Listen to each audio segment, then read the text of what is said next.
And Kennedy and others are every day proving sometimes you best trust the private sector over the bureaucrats if your family's life is on the line.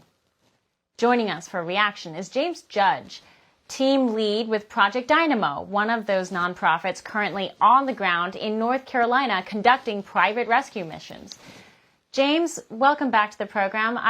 I remember when you guys were in, you were conducting private rescue missions out of Afghanistan, like the moment that withdrawal started creating problems for American citizens on the ground.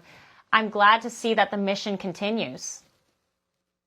Thank you, Chanel. Thank you for having us back on.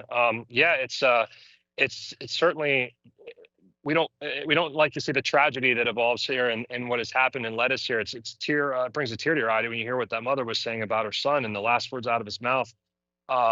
It's just terrible, and the destruction that we've seen is awful. But as you mentioned, Project Dynamo was stood up following the failed pullout from Afghanistan, and we immediately started rescuing people from Afghanistan, and that followed up with Ukraine. We conducted some of the very first rescues out of Ukraine and have successfully rescued about 3,000 people out of Ukraine. And then it went on from there. And typically it used to be that you carried an American passport. You could depend that the American government was coming to get you in a foreign country. And you certainly expect the American government to get you in the United States of America. But following Hurricane Ian, we were one of the first, rescue operations. The Coast Guard base down there was wiped out in the storm.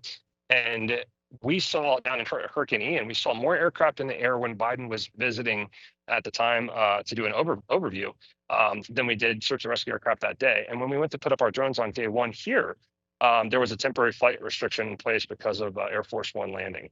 So there were several hours that we weren't able to fly the infrared drone. But since getting here, we've launched search and rescue operations using a specialized off-road vehicle like the one you see behind me. We also have a team of horseback riders. We brought 7 horses up from Florida after dealing with our own impacts of Hurricane Helene. And so far, our effort has been to conduct search and rescue operations, deliver supplies, relief supplies into areas that are hardest hit where you can't get with a normal vehicle, where the roads are washed out. We're riding supplies in on horseback. We brought in baby formula and food and MREs and water, really just trying to help these people that are in dire need. It's going to be months, if not years, before any of this looks normal again. And it goes on and on and on for miles. We started yesterday with operations down in Rutherford County, and we just transited because of a request from the Emergency Operations Center here in Yancey County, where they've assigned us a new search and rescue area of responsibility. So you're seeing on your screen now just some of the crazy terrain that we've had to navigate when the road was knocked out and getting through some pretty wild places. So. No, it's the scale of this is very hard to convey, I think, to the average viewer, unless you're there on the ground. And the devastation at that scale is just, it's really, really hard to imagine how this is going to be rebuilt.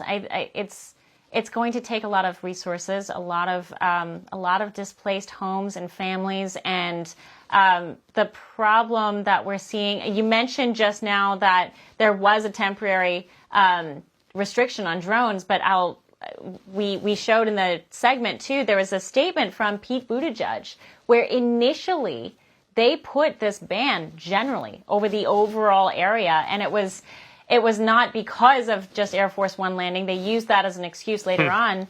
But it's stunning what the federal government is reportedly doing in contrary actions to what guys like you are trying to do out there. There are reports from social media, and you can confirm this perhaps, that some of the private rescue missions that were going out at the very beginning were being told to turn around and go and leave the area by FEMA. For all our viewers asking where One America News is heading in the future, we would like to introduce you to OAN Live.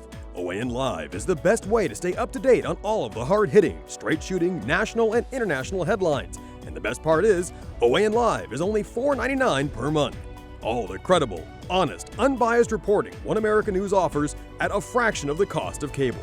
Just go to OANN.com to easily sign up for OAN Live and stay informed.